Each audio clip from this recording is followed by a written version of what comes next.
Hello guys, welcome back again sa ating YouTube channel no, The Action Man. Una sa lahat, mega love shoutout po sa lahat ng mga kakamping at sa mga hindi man mga kakamping. Kung interesado ka sa bidyong ito, patapusin mo na hanggang dulo at huwag nyo nang kalimutan na i-like at i-share ang ating video para malaman naman ng iilan sa ating mga kababayan na nagtutulog-tulugan sa katotohanan. So muli naman nagbabalik ang nag-iisa nyong host na si The Action Man para magbigay ng komentaryo at reaction sa mga mainit ng issue ng bayan. So ito ho mga ka-action, mga kakamping, no, may gusto lang po ako na i-share sa inyo. Alam naman po natin dahil sa kahirapan na hinaharap ng bansang Pilipinas na ito ho mga ka-action, ay ang iilan nga sa ating mga kababayan ay hindi mapigilan na gumawa o labag sa batas ho mga ka-action.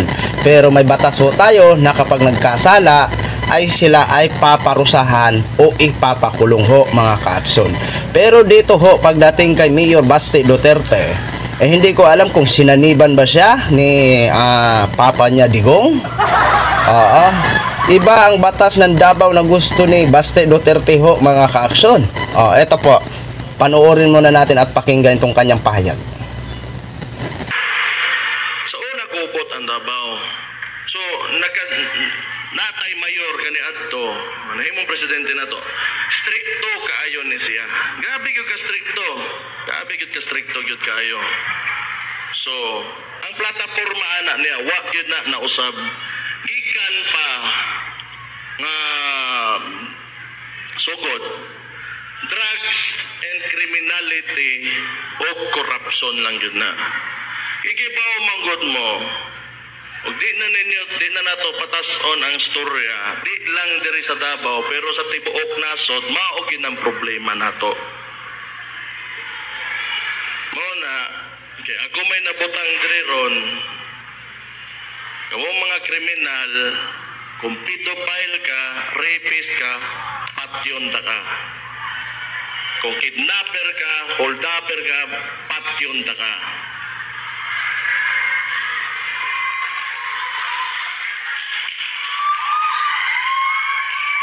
Kung korap ka, o naka sa gobyerno, kalabanon yun ka.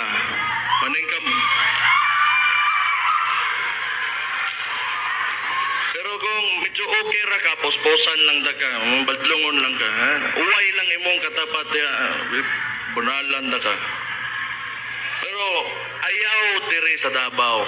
Kato mga namuyo na diri nga medyo okay na, nakasabot na sa dagan. Kaning mga bagong tubo, kining mga gasod dire para mangitag nahimo mangguni karon, ginatawag nato kani adto ang tao moadtog Manila makipagsapalaran. Kay sa ilang mga probinsya walay trabaho, lisod ang kinabuhi, mo na mga to og Manila. Kini magong Davao tungod sa iyang progreso, dagan sagol man kita dire. Like I said, sagol kita tanan dire.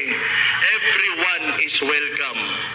Wala tay ginadili sugtan dire, basta mosunod lang ka sa gusto sa kadaghanang Davaoenyo nga unsa man disiplinado tang dire sa atong dakbayan. So yun na ho mga ka-action, mga kakamping, no, napakinggan na po natin ang kanyang batas sa Davao. Kapag pedophile ka, rapist ka, holdupper ka, whatever ka, papatayin kita. Yun ang ibig sabihin niya. Yan ang mga disiplina na gusto niyang ipatupad. O siya din ang may sabi niyan mga ka-action, mga kakamping. Yan ang pamamaraan niya sa kanyang pagdisiplina sa Davao. Grabe po mga ka-action, nakakatakot mo yan pag ganyan ang isang leader mo sa isang barangay o munisipyo. Di ba? Nakakatakot ho. Di ba? So, para ano pa na may batas tayo? Kung ganun lang naman ang magiging rules mo, na kapag may magkasala, ay hindi mo na pala bibigyan ng pagkakataon. Gusto mo na din pala kitilin. Di ba? Nakakalungkot lang na hindi mo pala bibigyan ng pagkakataon na magbagong buhay ang mga iilan sa lalabag sa inyo sa Davao. Di ba? Ito po ang mga linyahan ng papa niya na si Digong. Wala nang bukang bibig kung hindi patay, patay, patay, patay. Di ba? O kaya ngayon ang naging resulta, investigasyon ng ICC laban sa kanya. Di ba? Kasi parang wala silang pakialam sa human rights, no? Parang nilalabag nila ang human rights. O ngayon, inuusig na ho ang iyong papa. Oh. Diba? Nahalata nyo sa dami ng tao, kaunti lang ang nagpalakpak, ni hindi nga nagsigawan sa sinabi niya. Eh sino bang matuwa sa sasabihin mo? Na kapag rapist ka, mga ganon. Oo, napaka-heinous crime ang nasabing rapist na paano. Tayo naiinis din sa mga ganyan na pag may nire-rape, na parang ang sarap mong bitayin pag ganon, di ba mga ka-action? Makasabi ho tayo niyan. Pero may batas ho tayo na sila ay huhulihin at ipapakulong ng habang buhay. Kapag kasi rapist, habang buhay ho na makukulong. Oo. Pero hindi sapat na batayan para sabihin mo na yan ang magiging ano mo, halimbawa, yan ang magiging rules mo sa Davao, na kapag may nagkasala, papatayin mo. Maling-mali po yan, Mayor. Di ba? Parang ano, hindi natin alam kung ito ba ay pananakot lang ni Mayor Baste, na sa ganon wala nang gumawa sa mga krimen sa Davao, no?